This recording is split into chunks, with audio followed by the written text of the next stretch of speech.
We then committed another $24 billion since then, 2 months ago, and now President Biden's asking for another $60 billion.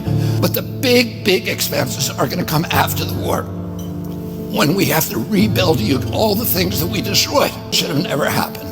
It's a war the Russians tried repeatedly to settle on terms that were very beneficial to Ukraine and us. The major thing they wanted was for us to keep NATO out of the Ukraine. The big military contractors want to add new countries to NATO all the time. Why?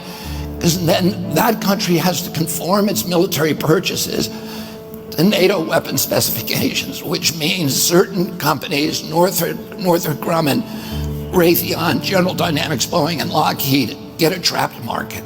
In March of 2022, we committed $113 billion.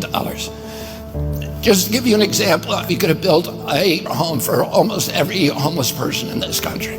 We then committed another $24 billion since then, 2 months ago, and now President Biden's asking for another $60 billion. But the big expenses are going to come after the war, when we have to rebuild all the things that we destroyed. Mitch McConnell was asked, can we really afford to spend $113 billion to Ukraine? He said, don't worry. It's not really going to Ukraine. It's going to American defense manufacturers. So he just admitted it's a money laundering scheme. And who do you think owns every one of those companies? Yeah, BlackRock. So Tim Scott, during the Republican debate, said, don't worry, it's not a gift to Ukraine, it's a loan. So raise your hand if you think that loan's ever getting paid back. Yeah, of course it's not. So why do they call it a loan? Because if they call it a loan, they can impose loan conditions. And what are the loan conditions that we impose on? Number one, an extreme austerity program, so that if you're poor in Ukraine, you're going to be poor forever. Number two, most important, Ukraine has to put all of its government-owned assets up for sale to multinational corporations, including all of its agricultural land, the biggest single asset in Europe. In Ukraine, there's been 1,000 years of war fought over that land. It's the richest farmland in the world. It's the breadbasket of Europe. 500,000 kids almost, Ukrainians, have died to keep that land as part of Ukraine. They almost certainly didn't know about this loan condition.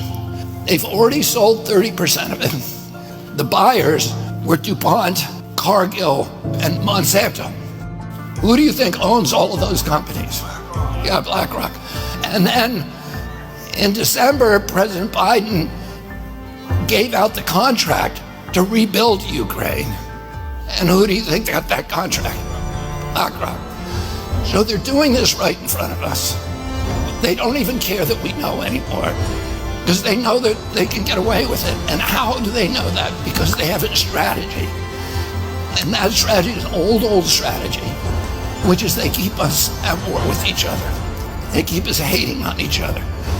They keep the Republicans and Democrats fighting each other, black against white, and all these divisions.